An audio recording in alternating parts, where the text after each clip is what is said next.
Hello dears, നമ്മൾ ഇന്നിവിടെ discuss ചെയ്യാൻ പോകുന്നത് 5ാം ക്ലാസ്സിലത്തെ ബേസിക് സയൻസിലെ ഫസ്റ്റ് ചാപ്റ്റർ ആയിട്ടുള്ള ദ ചെയിൻ ഓഫ് ലൈഫ്, ഈ ഒരു പാഠത്തിൻ്റെ സെക്കൻഡ് പാർട്ടാണ്. അപ്പോൾ കഴിഞ്ഞ ക്ലാസ്സിൽ നമ്മൾ എന്തൊക്കെ ഡിസ്കസ് ചെയ്തിട്ടുണ്ടായിരുന്നു?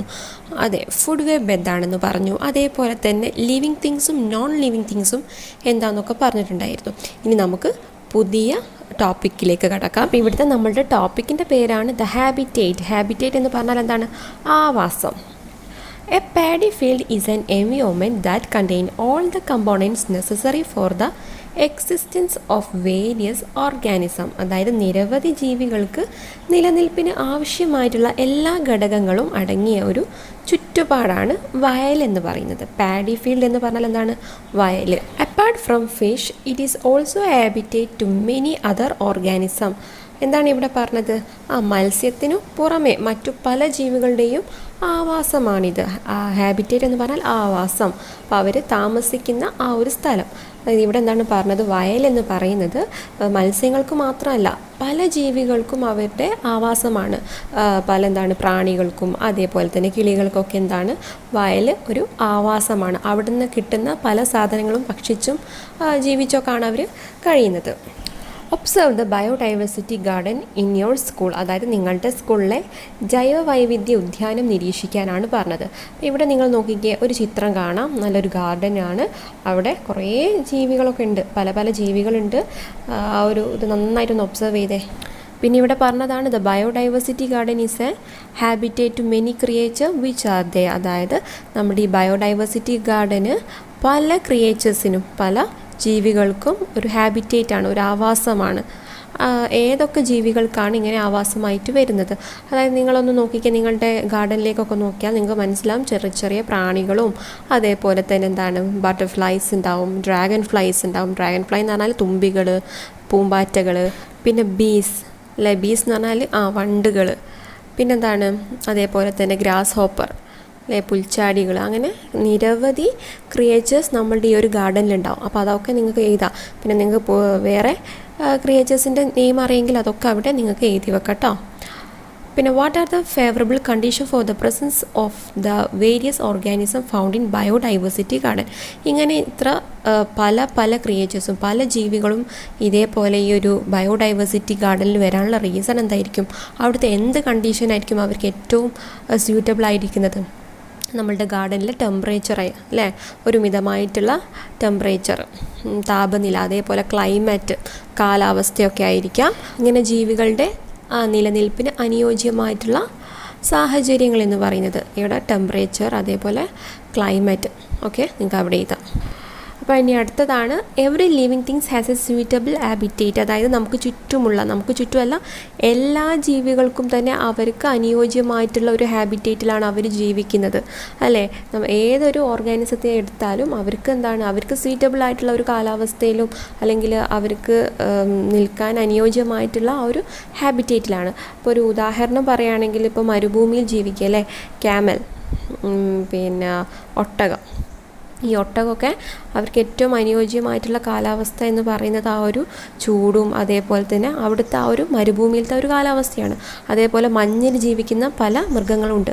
അവർക്ക് നമ്മളുടെ ഈ ഒരു നാട്ടിലേക്ക് വന്നാൽ അവർക്കത് സ്യൂറ്റബിൾ ആയിരിക്കില്ല. അപ്പോൾ അവർക്ക് അനുയോജ്യമായിട്ടുള്ള കാലാവസ്ഥ എന്ന് പറയുന്നത് അധികമുള്ള ആ തണുപ്പും അവിടെയൊക്കെ ആയിരിക്കും. ഓക്കെ, അതേപോലെ ഇവിടെ നമ്മളുടെ ഈ ഒരു കാലാവസ്ഥയിൽ ഒരു മിതമായിട്ടുള്ള ചൂടും അതേപോലെ തന്നെ ഈ ഒരു കാലാവസ്ഥയിൽ ജീവിക്കുന്ന പല ജീവികളുണ്ട് അല്ലേ.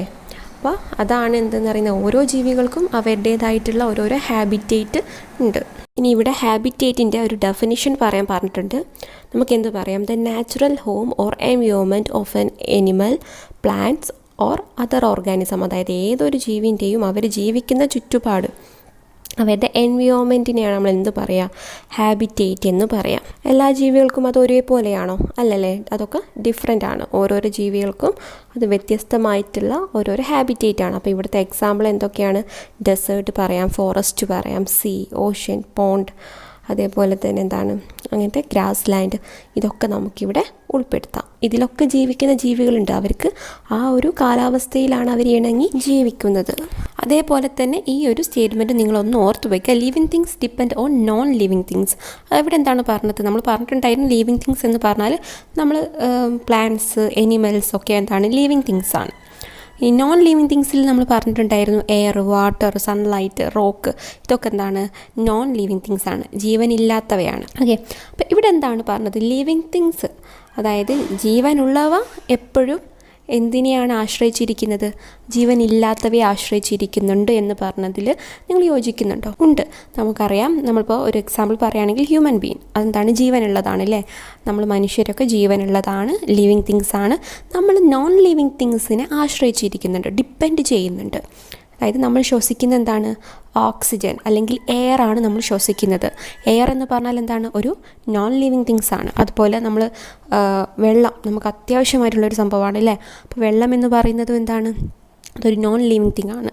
ഇനി അതേപോലെ പ്ലാന്റ്സിൻ്റെ കേസ് എടുക്കുകയാണെങ്കിൽ പ്ലാന്റ്സിന് ഇതേപോലെ ശ്വസിക്കാൻ എയർ ആവശ്യമാണ്, അതേപോലെ വാട്ടർ ആവശ്യമാണ്, പിന്നെ സൺലൈറ്റ് ആവശ്യമാണ്. ഇതൊക്കെ എന്താണ്? സൺലൈറ്റ്, വാട്ടർ, എയർ ഒക്കെ എന്താണ്? നോൺ ലിവിങ് തിങ് ആണ്. മനസ്സിലായോ? അപ്പോൾ ഇതാണ് എല്ലാ ജീവജാലങ്ങളും നോൺ ലിവിങ് തിങ്സിനെ ആശ്രയിച്ചിരിക്കുന്നുണ്ടെന്ന് പറയാൻ കാരണം. ഇനി അടുത്ത ഇവിടെ ചോദിച്ചതാണ് observe the figure which are the habitat Sean here. അപ്പോൾ ഇവിടെ കാണിച്ചിരിക്കുന്ന ഹാബിറ്റേറ്റ് ഏതൊക്കെയാണെന്നാണ് ചോദ്യം. ഒന്നാമത്തത് അവിടെ ഏതാണ് കൊടുത്തത്?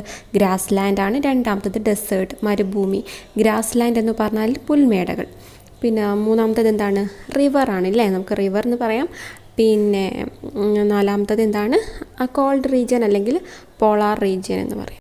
ഇനി അടുത്തതാണ് ഫുഡ് കാർഡ്. അപ്പോൾ ഇവിടെ 2 ഫുഡ് കാർഡുകൾ കാണിച്ചിരിക്കുന്നുണ്ട്. 2 ക്രിയേച്ചറിൻ്റെ, 2 ജീവികളുടെ ഫുഡ് കാർഡാണ് ഇവിടെ കാണിച്ചിരിക്കുന്നത്. ഫുഡ് കാർഡ് എന്ന് പറഞ്ഞാൽ ആ ജീവി എന്തൊക്കെയാണ് ഫുഡായിട്ട് കഴിക്കുന്നത്. അപ്പോൾ ഇവിടെ ആദ്യത്തെ ഏതാണ്? ക്രോ അല്ലേ? ക്രിയേച്ചർ ക്രോയാണ്, അതായത് കാക്ക. ഇവിടെ കാക്ക കഴിക്കുന്നത് എന്തൊക്കെയാണ്? സ്മോൾ ക്രിയേച്ചർ, ഫുഡായിട്ട് കഴിക്കുന്നത് സ്മോൾ ക്രിയേച്ചർ, അതായത് ചെറുജീവികൾ, ഫ്രൂട്ട്സ്, പഴങ്ങൾ, ഗ്രെയിൻസ്, ധാന്യങ്ങൾ, ഫുഡ് വേസ്റ്റ്, ഭക്ഷണാവശിഷ്ടങ്ങൾ, പിന്നെന്താണ്? Remains of dead organism. എന്തെങ്കിലും ജീവികളൊക്കെ ചത്ത് കിടക്കുന്നുണ്ടെങ്കിൽ അതിനെയൊക്കെ എന്താക്കും? ഭക്ഷണമാക്കും ഈ കാക്ക. ഈ രണ്ടാമത്തത് ആരാണ്? ഗോട്ട്, അതായത് ആടാണ്. ആടിൻ്റെ ഫുഡാണ് ഗ്രാസ്, പുല്ല്, ലീവ്സ്, ഇലകൾ, ഗ്രെയിൻസ്, ധാന്യങ്ങൾ. അപ്പോൾ ഇതേപോലെ തന്നെ മറ്റ് 2 ജീവികളുടെ ഫുഡ് കാർഡ് നമ്മളോട് തയ്യാറാക്കാനാണ് പറഞ്ഞത്. നമുക്ക് ചുറ്റുള്ള ഏത് വേണമെങ്കിൽ നമുക്ക് തിരഞ്ഞെടുക്കാം. ഇവിടെ ഞാൻ തിരഞ്ഞെടുത്തത് 2 ക്രിയേച്ചർ, അതായത് ഒന്നാമത്തത് പാരറ്റ്, തത്ത. അതിൻ്റെ ഫുഡ് എന്തൊക്കെയാണ്? ഫ്രൂട്ട്സ്, വെജിറ്റബിൾ, ഗ്രെയിൻസ് ഒക്കെയാണ് തത്തയുടെ ഫുഡ് എന്ന് പറയുന്നത്. ഇനി രണ്ടാമത്തത് ക്രിയേച്ചറാണ് ലയൺ, സിംഹം. അതിൻ്റെ ഫുഡ് എന്തൊക്കെയാണ്? നമുക്കറിയാം, ഡിയർ അല്ലേ? മാന്. പിന്നെ ബൈസൺ എന്ന് പറഞ്ഞാൽ കാട്ടുപോത്ത്, പിന്നെ സീബ്ര. അപ്പോൾ ഇത്രയല്ല, ഇനിയും അവിടെ എനിമൽസിനെ നിങ്ങൾക്ക് ആഡ് ചെയ്യാം, ഈ ലയണൊക്കെ ഭക്ഷണമാക്കുന്നത്. അപ്പോൾ ഇതേപോലെ തന്നെ നിങ്ങൾക്ക് ഇഷ്ടമുള്ള 2 ക്രിയേച്ചറിൻ്റെ പേര് ചെയ്ത് അതേപോലെ അവർ കഴിക്കുന്ന ഭക്ഷണം ഏതാണെന്ന് ഇതേപോലെ ഫുഡ് കാർഡായിട്ട് എഴുതാനാണ് പറഞ്ഞത്. അപ്പോൾ ഇവിടെ അടുത്ത ടോപ്പിക്കാണ് what happen if the number go up or down. അപ്പോൾ ഇവിടുത്തെ ഈ ഒരു ഫുഡ് വെബ് നിങ്ങൾ ശ്രദ്ധിച്ചില്ലേ? ആ ഫുഡ് വെബിൽ ഏതെങ്കിലും ഒരു ജീവിൻ്റെ നമ്പർ കുറയുകയാണെങ്കിൽ അല്ലെങ്കിൽ കൂടുകയാണെങ്കിലോ എന്താണ് ഇവിടെ സംഭവിക്കാൻ പോകുന്നത് എന്നാണ് നമ്മൾ നോക്കാൻ പോകുന്നത്. ഈ ഒരു ഫുഡ് വെബ് നന്നായിട്ടൊന്ന് ഒബ്സർവ് ചെയ്യാം. നിങ്ങൾക്കറിയാമല്ലോ, ഫുഡ് വെബ് നമ്മൾ ഫസ്റ്റിലത്തെ ഒരു പാർട്ടിൽ പഠിച്ചിട്ടുണ്ടായിരുന്നു. അപ്പോൾ ഇവിടെ നോക്കാം, പുല്ല് കഴിക്കുന്നത് ആരൊക്കെയാണ്? ഇവിടെ ഗ്രാസ് ഹോപ്പർ കഴിക്കുന്നുണ്ട്, അതായത് പുൽച്ചാടി കഴിക്കുന്നുണ്ട്. പിന്നെ ബുൾ അല്ലേ, കാട്ടുപോത്ത് കഴിക്കുന്നുണ്ട്, അല്ലെങ്കിൽ ബൈസൺ എന്ന് പറയാം. കാട്ടുപോത്ത് കഴിക്കുന്നുണ്ട്. പിന്നെ ഡിയർ മാന് കഴിക്കുന്നുണ്ട്. ഇനി ആദ്യത്തെ ഫുഡ് ചെയിനിലെ ഗ്രാസ് ഹോപ്പറിന് ആര് കഴിക്കുന്നുണ്ട്? കോഴി കഴിക്കുന്നുണ്ട്. കോഴിയെ ആര് കഴിക്കുന്നുണ്ട്? കുറുക്കൻ കഴിക്കുന്നുണ്ട്. ഫോക്സ് കഴിക്കുന്നുണ്ട്. ഫോക്സിനെ കഴിക്കാൻ ആരുണ്ട് അവിടെ? അതെ, ടൈഗർ ഉണ്ട്. അതേപോലെ തന്നെ രണ്ടാമത്തെ ഫുഡ് ചെയിൻ ആയിട്ടുള്ള നമ്മളുടെ ബൈസണിനെ കഴിക്കാൻ ആരുണ്ട് അവിടെ? ടൈഗർ ഉണ്ട്. പിന്നെ ഇതേപോലെ മാനിനെ കഴിക്കാൻ, ഡിയറിനെ കഴിക്കാൻ അവിടെ ടൈഗർ ഉണ്ട് അവിടെ. അപ്പോൾ ഏതൊരു ഫുഡ് ചെയിൻ എടുത്ത് നോക്കുകയാണെങ്കിലും അല്ലെങ്കിൽ ഫുഡ് വെബ് എടുത്ത് നോക്കുകയാണെങ്കിലും നമ്മൾ ആദ്യം തുടങ്ങുന്നത് ഗ്രാസിലായിരിക്കും, പുല്ലിലായിരിക്കും. പിന്നെ അത് ഇങ്ങനെ ഓരോരോ ജീവികളും കഴിച്ച് അവസാനം എത്തുന്നത് ഒന്നെങ്കിൽ ടൈഗറിൽ അല്ലെങ്കിൽ ലയൺ, അതായത് കാർണിവോറസിലായിരിക്കും, മാംസഭോജികളിലായിരിക്കും നമ്മൾ എത്തിപ്പെടുന്നത്. ഓക്കെ, അപ്പോൾ നിങ്ങൾ ഓർത്ത് വെക്കുക. പിന്നെ ഇവിടുത്തെ ഒരു ചോദ്യമുണ്ട്, what will happen if tiger disappear from this habitat. അതായത് ഇവിടെ കടുവ നശിച്ചു പോയാൽ, കടുവ നമ്മളുടെ ഈ ഒരു ഫുഡ് ചെയിനിൽ നിന്ന് അല്ലെങ്കിൽ ഫുഡ് വെബിൽ നിന്ന് കടുവ നശിച്ചു പോയാൽ അവിടെ എന്താണ് സംഭവിക്കാൻ പോകുന്നതെന്നാണ് ചോദ്യം. എന്താണ്? നമുക്കറിയാം, ഈ കടുവയാണ് ഈ മാനിനെയും അതേപോലെ bison കാട്ടുപോത്തിനെയൊക്കെ ഭക്ഷണമാക്കുന്നത്.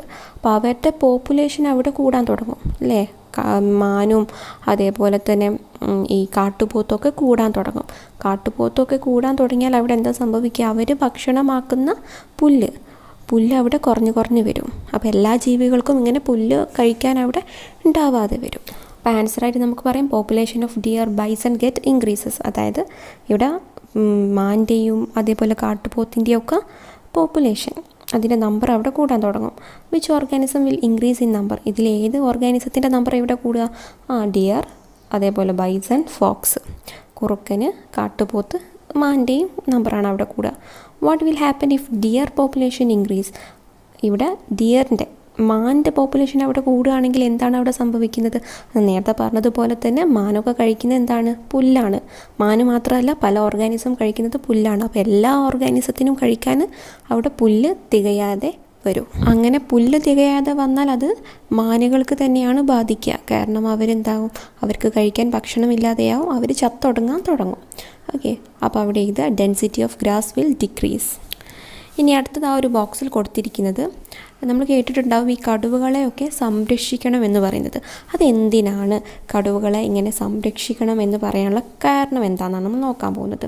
The tiger is one among the highest link in the food web.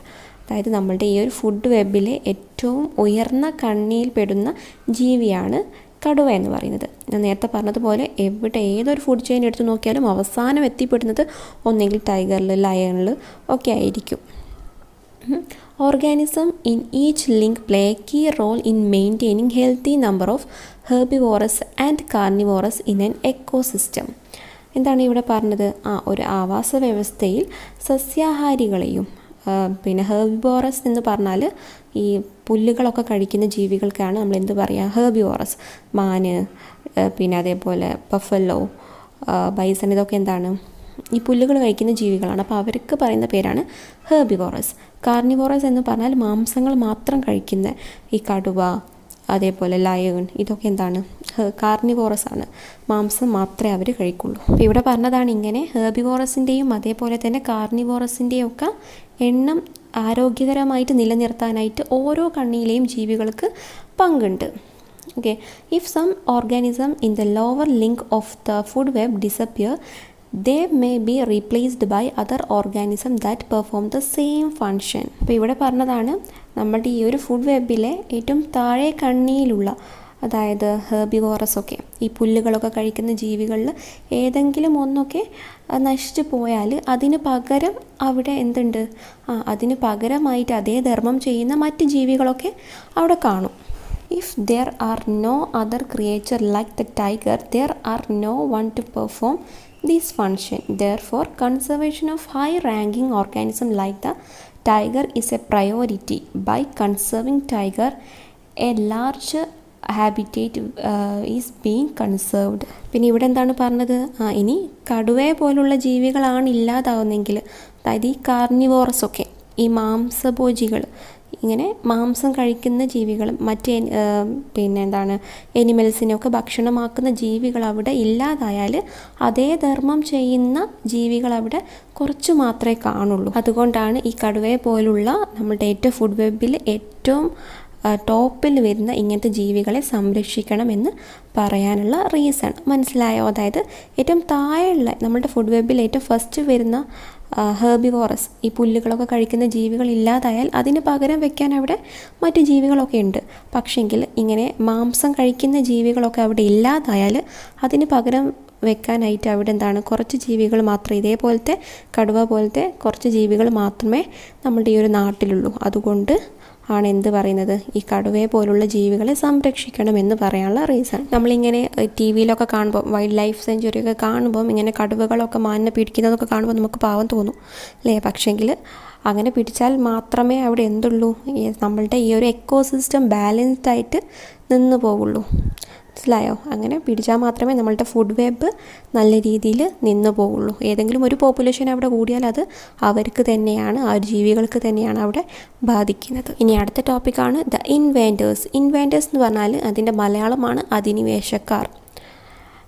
The African catfish is a fish found in African continent. അതായത് ആഫ്രിക്കൻ കോണ്ടിനെൻറ്റിൽ കാണപ്പെടുന്ന ഒരു തരം മത്സ്യമാണ് ആഫ്രിക്കൻ മുഷി എന്ന് പറയും ഈ ഒരു ചിത്രത്തിൽ കാണുന്നത്. The grow and multiple very quickly, അതായത് ഇവ വളരെ പെട്ടെന്ന് വളർന്ന് പെരുകും. They are found as an invasive fish in some water bodies of Kerala. നമ്മളുടെ ഈ കേരളത്തിലും എന്ത് കാണപ്പെടുന്നുണ്ട്, ഈ തരത്തിലുള്ള മീനുകളെ നമ്മൾ കാണപ്പെടുന്നുണ്ടാവും അല്ലേ. അപ്പോൾ ഇവിടെ എന്താണ് പറഞ്ഞത്, കേരളത്തിലെ ചില ജലാശയങ്ങളിൽ അധിനിവേശ മത്സ്യമായിട്ട് ഇവ കാണപ്പെടുന്നുണ്ട്. The African catfish feeds on native fish in the water bodies. അപ്പോൾ ഇവർ നമ്മളുടെ ഈ ഒരു കുളത്തിലും അതേപോലെ തന്നെ തോടുകളിലൊക്കെ വന്നാൽ എന്താണ് ഇവർ ചെയ്യുന്നത്, നമ്മൾ നാടൻ മത്സ്യങ്ങളെയാണ് ഇവർ ആഹാരമാക്കുന്നത്. The organism that feed on African catfish are not found in our water bodies. അതായത് ഇവരെ കഴിക്കാൻ നമ്മളുടെ കുളത്തിലൊന്നും മറ്റ് മീനുകളില്ല. ഇവരെന്ത് ചെയ്യും, നമ്മുടെ നാടൻ മീനുകളൊക്കെ കഴിക്കുകയും ചെയ്യും. പക്ഷേ ഇവരെ കഴിക്കാൻ, ഈ ആഫ്രിക്കൻ മുഷിനെ കഴിക്കാൻ നമ്മുടെ കുളത്തിൽ എന്തില്ല, മീനുകൾ ഇല്ല. What will happen to the habitat if an African catfish reaches in to the local pond.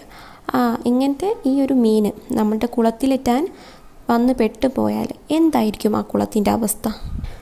നമ്മളുടെ കുളത്തിലൊക്കെ വന്ന് പെട്ടാൽ ഈ ആഫ്രിക്കൻ കാറ്റ്ഫിഷ് നമ്മുടെ കുളത്തിലെ എല്ലാ മീനുകളെയും നാടൻ മത്സ്യങ്ങളൊക്കെ അവർ ഭക്ഷണമാക്കും കേട്ടോ. അങ്ങനെ നമ്മളെ കുളത്തിൽ മറ്റ് മീനുകളില്ലാതെ ആയി വരും. പിന്നെ ഇവിടെ നിങ്ങളോട് പറഞ്ഞതാണ്, നിങ്ങളെ വീട്ടിലോ അല്ലെങ്കിൽ പരിസരത്തോ ഉള്ള കുളങ്ങളിലൊക്കെ ഇതേപോലത്തെ ഇൻവേസീവ് ഓർഗാനിസം ഉണ്ടോ എന്ന് കണ്ടെത്താനാണ്. ഇൻവേസീവ് ഓർഗാനിസം എന്ന് പറഞ്ഞാൽ അധിനിവേശക്കാരുണ്ടോ എന്ന് കണ്ടെത്താനാണ് പറഞ്ഞത്. ഇനി അടുത്ത വളരെ പ്രധാനപ്പെട്ടിട്ടുള്ളൊരു ടോപ്പിക്കാണ് ഫുഡ് റിലേഷൻഷിപ്പ്. അപ്പോൾ ഇവിടെ നിങ്ങൾക്ക് ഒരു ഫുഡ് വെബ് കാണാം അല്ലേ. ഇവിടെ നോക്കിക്കേ, there are various food relationship in the above picture. അപ്പോൾ ഇവിടെ മുകളിൽ കൊടുത്തിരിക്കുന്നതിൽ നിറയെ ഫുഡ് റിലേഷൻഷിപ്പ് അവിടെ കാണിച്ചിരിക്കുന്നുണ്ട്. ഒന്നൊന്നല്ല, നിറയെ ഫുഡ് റിലേഷൻഷിപ്പ് ഉണ്ട് അവിടെ. The food relationship in A single sequence is given below. അപ്പോൾ താഴെ തന്നിരിക്കുന്നത്, അതിൻ്റെ തൊട്ട് താഴെ തന്നിരിക്കുന്നത് ഈ ഒരു ഫുഡ് വെബിലെ ഒരൊറ്റ ഫുഡ് ചെയിനാണ്. എന്താണ് ഈ ഫുഡ് വെബ്, എന്താണ് ഈ ഫുഡ് ചെയിൻ എന്ന് പറയുന്നത്? ഫുഡ് വെബ് എന്ന് പറഞ്ഞാൽ ഇതേപോലെയുള്ള ഒരു മിക്സ് ആയിട്ടുള്ള നിറയെ വരുന്നതിനെയാണ് നമ്മൾ എന്ത് പറയുന്നത്, ഫുഡ് വെബ്. ഒരു വല പോലെ അല്ലേ, നിറയെ വരുന്നുണ്ട്. ഇവിടെ ഫുഡ് വെബിൽ ഒരു ഓർഗാനിസത്തിനെ കഴിക്കുന്ന പല ഓർഗാനിസം അവിടെ ഉണ്ട്. ഒരു എക്സാമ്പിൾ പറയുകയാണെങ്കിൽ ഇവിടെ പുല്ല് കഴിക്കുന്ന എന്തൊക്കെ ഉണ്ട്, പുഴു, അതേപോലെ ഗ്രാസ് ഹോപ്പർ, പുഴു വേം എന്ന് പറയും ഇംഗ്ലീഷിൽ, ഗ്രാസ് ഹോപ്പർ എന്ന് പറഞ്ഞാൽ പുൽച്ചാടി. അതേപോലെ തന്നെ സ്ക്യുറൽ വരുന്നുണ്ട്. സ്ക്യുറൽ എന്ന് പറഞ്ഞാൽ എന്താ, അണ്ണാൻ. ഇതൊക്കെ എന്താണ്, പുല്ല് കഴിക്കുന്നവയാണ്. അപ്പോൾ ഇതൊക്കെ തന്നെ നമ്മൾ ഒരു പിക്ചറിൽ അവിടെ കാണിച്ചിരിക്കുന്നുണ്ട്. പക്ഷേ ഫുഡ് ചെയിൻ എന്ന് പറഞ്ഞാൽ ഇവിടെ തൊട്ട് താഴെ കാണിച്ചിരിക്കുന്ന ഇതിലേതെങ്കിലും ഒന്ന് നമ്മൾ സെലക്ട് ചെയ്യുകയാണ് ചെയ്യുന്നത്. ഇവിടുത്തെ ഫുഡ് ചെയിൻ നോക്കിക്കേ, പുല്ല് കഴിക്കാൻ ആരുണ്ട്, ഗ്രാസ് കഴിക്കാൻ അവിടെ വേമുണ്ട്, വേമിനെ കഴിക്കാൻ അവിടെ വേം, പുഴുവിനെ കഴിക്കാൻ ചിക്കനുണ്ട്, ചിക്കനെ കഴിക്കാൻ ആരാ അവിടെ ഉള്ളത്, അതെ ഫോക്സ് ഉണ്ട്, കുറുക്കനുണ്ട്, കുറുക്കനെ കഴിക്കാൻ വൾച്ചറുണ്ട്, വൾച്ചർ എന്ന് പറഞ്ഞാൽ കഴുകനുണ്ട്. അപ്പോൾ ഈ ഒരു നമ്മൾ മുകളിൽ കൊടുത്തിരിക്കുന്ന ആ ഒരു ഫുഡ് ചെയിനിലെ ഒരൊറ്റ ആരോ എവിടെയാണോ അവസാനിക്കുന്നത്, തുടക്കം മുതൽ എവിടെയാണോ അവസാനിക്കുന്നത് ഒരൊറ്റ ഒന്നായിട്ട് കാണിച്ചിരിക്കുകയാണ്. ഇതേപോലെ തന്നെ പലതും നമുക്ക് അവിടുന്ന് കണ്ടെത്താം. എന്തൊക്കെ, യെസ് പുല്ലുണ്ട് അല്ലേ, grass hopper, frog, snake, vulture. അപ്പോൾ ഇങ്ങനെ ഇത് മറ്റൊരു ഫുഡ് ചെയിനാണ്. ഇതേപോലെ തന്നെ ഇതിൽ നിന്ന് നമുക്ക് കുറേ ഫുഡ് ചെയിനുകൾ കണ്ടെത്താം. ഫുഡ് വെബ് എന്ന് പറയുന്നത് ഈ ഫുഡ് ചെയിനുകളൊക്കെ എല്ലാം കൂടെ മിക്സ് ചെയ്യുന്ന ഇതിനെയാണ് നമ്മൾ ഫുഡ് വെബ് എന്ന് പറയുന്നത്. എന്നാൽ ഫുഡ് ചെയിൻ എന്ന് പറയുന്നത് ഒറ്റ മാത്രം, ഒരൊറ്റ ശൃംഖല മാത്രത്തിനെയാണ് എന്താ പറയുന്നത്, ഫുഡ് ചെയിൻ എന്ന് പറയുന്നത്. നമുക്കിനി മറ്റ് ഫുഡ് ചെയിനുകൾ ഇവിടെ കണ്ടെത്താം. Grass hopper, frog, snake, vulture. ഇത് പറയുമ്പോൾ നിങ്ങളുടെ ടെക്സ്റ്റ് ബുക്കിൽ ആ ഒരു പിക്ചർ നോക്കുക, ആ ഒരു ഫുഡ് വെബ് നോക്കുക. അപ്പോൾ അതിലത്തെ ഓരോരോ ഫുഡ് ചെയിനുകളാണ് ഞാനിവിടെ പറയുന്നത് കേട്ടോ. രണ്ടാമത്തത് ഗ്രാസ്, സ്ക്യുരൽ എന്ന് പറഞ്ഞാൽ എന്താണ്, അണ്ണാൻ. പിന്നെ ക്യാറ്റ്, പിന്നെ വൾച്ചർ എന്ന് പറഞ്ഞാൽ കഴുകൻ. പിന്നെ മൂന്നാമത്തതാണ് ഗ്രാസ്, സ്ക്യുരൽ, ഫോക്സ്, വൾച്ചർ. നാലാമത്തത് ഗ്രാസ്, സ്ക്യുരൽ, സ്നേക്ക്, വൾച്ചർ. അങ്ങനെ ഇത്രയും ഫുഡ് ചെയിനുകളാണ് ആ ഒരു ഫുഡ് വെബിൽ ഉള്ളത്. ഇവിടെ വൾച്ചറിൽ അവസാനിക്കുന്നില്ല. ശരിക്കും വൾച്ചറിനെ കഴിക്കാൻ അവിടെ ആരൊക്കെ ഉണ്ട്, ലയോൺ, ടൈഗറൊക്കെ വരുന്നുണ്ട്. ഈ വൾച്ചർ എന്ന് പറഞ്ഞാൽ എന്താണ്, ഒരു കാർണിവോറസ് ആണ്. കാർണിവോറസ് എന്ന് പറഞ്ഞാൽ മാംസഭോജിയാണ്. ഒക്കെ മനസ്സിലാക്കി വെക്കുക. അപ്പോൾ ഇവിടുത്തെ find out and write more such sequence എന്ന് പറഞ്ഞതിൻ്റെ ആൻസറാണ് മുകളിൽ പറഞ്ഞത് കേട്ടോ, ആ 4 ഫുഡ് ചെയിനുകൾ. ഇനി ഇവിടുത്തെ ഫുഡ് ചെയിനിൻ്റെ ഡെഫിനിഷനാണ്, നന്നായിട്ട് മനസ്സിലാക്കി വെക്കുക. A single sequence of food relationship from the food web is the food chain. നമ്മളുടെ ഫുഡ് വെബിലെ ഒരൊറ്റ ശ്രേണിയിലുള്ള ഒരു ആഹാര ബന്ധത്തെയാണ് നമ്മൾ എന്ത് പറയുന്നത്, ഫുഡ് ചെയിൻ എന്ന് പറയുന്നത്. ഈ ഒരു ഫുഡ് വെബിലെ ഒരൊറ്റ ചെയിൻ എടുക്കുകയാണെങ്കിൽ അതിനെയാണ് നമ്മൾ എന്ത് പറയുക, ഫുഡ് ചെയിൻ എന്ന് പറയുന്നത്. എക്സാമ്പിൾ നമുക്ക് നേരത്തെ അവിടെ ഒറ്റൊന്ന് കാണിച്ചിട്ടില്ലേ, ഗ്രാസ് ഹോപ്പർ, ഹെൻ അല്ലെങ്കിൽ ചിക്കൻ, ഫോക്സ്, വൾച്ചർ, ഇതൊരൊറ്റ ഫുഡ് ചെയിനാണ്. ഫുഡ് ചെയിനും ഫുഡ് വെബും മാറിപ്പോവരുത്. ഫുഡ് വെബിൽ നിറയെ ഉണ്ടാവും, ഒരു വല പോലെ നിറയെ ഒന്ന് തന്നെ കഴിക്കുന്ന കുറേ ഓർഗാനിസം അവിടെ ഉണ്ടാകും നിറയെ. പക്ഷേങ്കിൽ ഫുഡ് ചെയിനിൽ ഒരൊറ്റൊന്നിനെ ഡിപ്പെൻഡ് ചെയ്യുന്ന ഒരൊറ്റൊന്നായിട്ട് കാണിക്കുന്നതിനെയാണ് ഫുഡ് ചെയിൻ എന്ന് പറയുന്നത്. ഇനി ഇവിടെ ഒരു ടേബിൾ കൊടുത്തിട്ടുണ്ട്, first link and last link എന്ന് പറഞ്ഞിട്ട്. അപ്പോൾ അവിടെ എന്താണ്, നമ്മളിവിടെ 4 ഫുഡ് ചെയിനുകൾ പറഞ്ഞിട്ടുണ്ടായിരുന്നു. ഈ 4 ഫുഡ് ചെയിനിലും ആദ്യം വരുന്നത് ഏതാണ്, ഫസ്റ്റ് ലിങ്ക് ഏതാണ്, ഗ്രാസാണ്. എല്ലാത്തിലും ഗ്രാസിലാണ് നമ്മൾ തുടങ്ങുന്നത്. ലാസ്റ്റ് ലിങ്ക് ഏറ്റവും അവസാനിക്കുന്നത് ആ ഒരു ചെയിനിൽ ഏറ്റവും എവിടെയാണ് അവസാനിക്കുന്നത്, വൾച്ചറിലാണ് അവസാനിക്കുന്നത്. അപ്പോൾ അവിടെ എല്ലാം തന്നെ ഗ്രാസിൽ തുടങ്ങുകയും വൾച്ചറിൽ അവസാനിക്കുകയാണ് ചെയ്യുന്നത്. ഇനി ഇതിൻ്റെ തൊട്ട് താഴെ കുറച്ച് ക്വസ്റ്റ്യൻസ് അവിടെ കൊടുത്തിട്ടുണ്ട്. From which organism do all the food chain begins. ഇവിടെ എല്ലാ ഫുഡ് ചെയിനും സ്റ്റാർട്ട് ചെയ്യുന്ന എവിടെ നിന്നാണ്, ഗ്രാസിൽ നിന്ന്, അല്ലെങ്കിൽ നമുക്ക് പ്ലാന്റ് എന്ന് പറയാം. ഗ്രാസ് എന്ന് പറയുന്ന ഒരു പ്ലാന്റ് ആണല്ലോ അല്ലേ. അപ്പോൾ പ്ലാന്റിൽ നിന്നാണ് എല്ലാ ഫുഡ് ചെയിനും സ്റ്റാർട്ട് ചെയ്യുന്നത്. അവിടെ പ്ലാന്റ് അല്ലെങ്കിൽ ഗ്രാസ് എന്നിതാ. Don't they also need food for their existence. ഈ പ്ലാന്റ്സിനും ഫുഡ് വേണ്ടേ, അവരുടെ നിലനിൽപ്പിനും എന്താവശ്യമാണ്, ഫുഡ് ആവശ്യമാണ്. അപ്പോൾ അവിടെ ആൻസർ എന്താ, yes. Where do they get their food. ഈ പ്ലാന്റ്സിനൊക്കെ അവരുടെ ഫുഡ് എവിടെ നിന്നാണ് അവർക്ക് ലഭിക്കുന്നത്, എങ്ങനെയാണ് പ്ലാന്റ്സ് ഫുഡ് ഉണ്ടാക്കുന്നത്. ഇതിൻ്റെ ആൻസറാണ് ഇനി നമ്മൾ നോക്കാൻ പോകുന്നത് അടുത്ത ടോപ്പിക്കിൽ. അതാണ് ഇവിടെ പറയുന്നത്, ഫുഡ് പ്രൊഡക്ഷൻ ഇൻ പ്ലാന്റ്സ്. ആഹാര നിർമ്മാണം സസ്യങ്ങളിൽ, എങ്ങനെയാണ് പ്ലാന്റ്സ് ഒക്കെ ഫുഡ് നിർമ്മിക്കുന്നത് എന്നാണ് നമ്മൾ നോക്കാൻ പോകുന്നത്.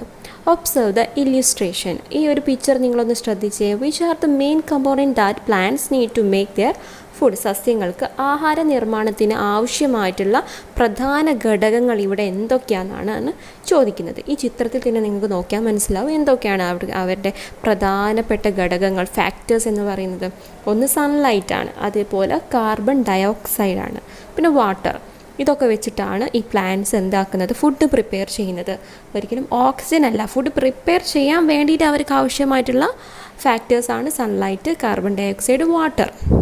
ഓക്കെ, അങ്ങനെ ഫുഡ് പ്രിപ്പയർ ചെയ്യുന്നതിൻ്റെ ഫലമായിട്ട് ഉണ്ടാകുന്ന ഒരു ഫാക്ടറാണ് ഓക്സിജൻ എന്ന് പറയുന്നത് കേട്ടോ.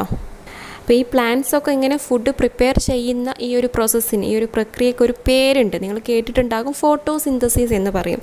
പ്ലാന്റ്സൊക്കെ അവരുടെ ഇലകളിൽ വെച്ച് ഫുഡ് പ്രിപ്പയർ ചെയ്യുന്ന ഈ ഒരു പ്രോസസ്സിനാണ് എന്ത് പറയുന്നത്, യെസ്, ഫോട്ടോസിന്തസിസ് എന്ന് പറയുന്നത്. അപ്പോൾ എന്തൊക്കെ ഉപയോഗിച്ചിട്ടാണ് പ്ലാന്റ്സ് ഫുഡ് പ്രിപ്പയർ ചെയ്യുന്നത്, വാട്ടർ, കാർബൺ ഡയോക്സൈഡ്, അതേപോലെ തന്നെ സൺലൈറ്റ്. ഓക്കെ, അപ്പോൾ ഈ ഒരു ബോക്സിൽ കൊടുത്ത് നോക്കാം എന്താണെന്ന്. Plants make food using carbon dioxide and water. For these they use the energy from sunlight. ഇവിടെ എന്താണ് പറഞ്ഞത്, കാർബൺ ഡയോക്സൈഡ്, അതേപോലെ തന്നെ വാട്ടർ, ജലം എന്നിവ ഉപയോഗിച്ചിട്ട് സസ്യങ്ങൾ എന്ത് ചെയ്യുന്നുണ്ട്, ആഹാരം നിർമ്മിക്കുന്നുണ്ട്. സൂര്യപ്രകാശത്തിൽ നിന്നുള്ള ഊർജമാണ് ഇതിന് ഈ പ്ലാന്റ്സ് ഒക്കെ ഉപയോഗിക്കുന്നത്. അപ്പോൾ ഇതിനാണ് എന്ത് പറയുന്നത്, അതെ, ഫോട്ടോസിന്തസിസ് എന്ന് പറയുന്നത്. Okay, so this activity is called photosynthesis. Chlorophyll is a pigment in the leaves that helps plants to produce food. Okay, എന്താണ്, ഇലകളിലെ ക്ലോറോഫിൽ എന്ന് പറയും. അത് ഈ ഇലകൾക്കൊക്കെ പച്ച നിറമൊക്കെ നൽകുന്ന ഒരു പിഗ്മെൻ്റാണ് ക്ലോറോഫിൽ എന്ന് പറയുന്നത്. ഈ ക്ലോറോഫിലാണ് പ്ലാന്റ്സിനൊക്കെ ആഹാര നിർമ്മാണത്തിന് സഹായിക്കുന്നത്. Oxygen is also produce as A result of this activity. ഈ പ്രവർത്തനത്തിൻ്റെ ഫലമായിട്ട് എന്താണ് ഉണ്ടാകുന്നത്, ഓക്സിജന് ഉണ്ടാകുന്നുണ്ട്. അപ്പോൾ ചോദിക്കും, എക്സാമിനൊക്കെ പ്രധാനമായിട്ടും ചോദിക്കും, ഫോട്ടോസിന്തസിസ് അല്ലെങ്കിൽ പ്ലാന്റ്സ് ഫുഡ് പ്രിപ്പയർ ചെയ്യാൻ യൂസ് ചെയ്യുന്ന മെയിനായിട്ടുള്ള ഫാക്ടേഴ്സ് എന്തൊക്കെയാണെന്ന് ചോദിച്ചാൽ ഏതൊക്കെയാണ്, അതെ, പിന്നെ സൺലൈറ്റ്, കാർബൺ ഡയോക്സൈഡ്, അതേപോലെ തന്നെ വാട്ടറാണ്. ഒരിക്കലും ഓക്സിജൻ അവിടെ എഴുതരുത്. ഓക്സിജന് ഈ പ്ലാന്റ്സ് ഒക്കെ ഫുഡ് പ്രിപ്പയർ ചെയ്ത് കഴിഞ്ഞിട്ട് അതിൻ്റെ ഫലമായിട്ട് അവിടെ പ്ലാന്റ്സ് പുറത്തേക്ക് വിടുന്നതാണ് എന്തെന്ന് പറയുന്നത്, യെസ്, ഓക്സിജൻ എന്ന് പറയുന്നത്. അപ്പോൾ ചുരുക്കി പറയുകയാണെങ്കിൽ ഫോട്ടോസിന്തസിസ് എന്ന് പറഞ്ഞാൽ അതായത് പ്ലാന്റ്സ് ഒക്കെ ഫുഡ് പ്രിപ്പയർ ചെയ്യുന്ന പ്രോസസ്സിൽ ഏറ്റവും പ്രധാനമായിട്ടുള്ള ഫാക്ടേഴ്സാണ് water, carbon dioxide, sunlight, അതേപോലെ തന്നെ ക്ലോറോഫില്ലും. വളരെ പ്രധാനപ്പെട്ടതാണ് ഈ 4 ഫാക്ടേഴ്സ് എന്ന് പറയുന്നത്. അപ്പോൾ ഇതൊക്കെ ഉപയോഗിച്ചിട്ട് ഈ പ്ലാന്റ്സ് എന്ത് ചെയ്യും? ഫുഡ് പ്രിപ്പയർ ചെയ്യും. ഫുഡ് പ്രിപ്പയർ ചെയ്തതിൻ്റെ ഫലമായിട്ട് അവിടെ ഉണ്ടാവുന്നതാണ് എന്തൊക്കെ? ഓക്സിജൻ എന്ന് പറയുന്നത്. ഓക്കെ, ഓക്സിജനും ഗ്ലൂക്കോസും ഒക്കെ ഉണ്ട്. ഇവിടെ നിങ്ങൾക്ക് ഓക്സിജൻ മാത്രമേ പഠിക്കാനുള്ളൂ. അപ്പോൾ ഓക്സിജൻ അവിടെ പുറത്തേക്ക് വിടുന്നുണ്ട്. ഓക്കെ, ഇത്രയും നിങ്ങൾ ഓർത്ത് വെക്കുക. അപ്പോൾ ഇന്നത്തെ ക്ലാസ്സിൽ ഞാൻ ഇത്ര മാത്രമേ എടുക്കുന്നുള്ളൂ. എല്ലാവർക്കും മനസ്സിലായി എന്ന് കരുതുന്നു. പ്രധാനപ്പെട്ട കുറേ കാര്യങ്ങൾ നമ്മൾ പറഞ്ഞു. ഫുഡ് ചെയിൻ എന്താണ്, ഫുഡ് വെബ് എന്താണ്, ഫോട്ടോസിന്തസിസ് എന്താണെന്നൊക്കെ പറഞ്ഞു. അപ്പോൾ എല്ലാവരും നന്നായിട്ട് ഇത് മനസ്സിലാക്കി വെക്കുക. എക്സാമിനൊക്കെ എന്തായാലും ചോദിക്കും. പിന്നെ എൻ്റെ ചാനൽ ആദ്യമായിട്ടാണ് കാണുന്നതെങ്കിൽ ലൈക്ക് ചെയ്യുക, ഷെയർ ചെയ്യുക, സബ്സ്ക്രൈബ് ചെയ്യുക. താങ്ക്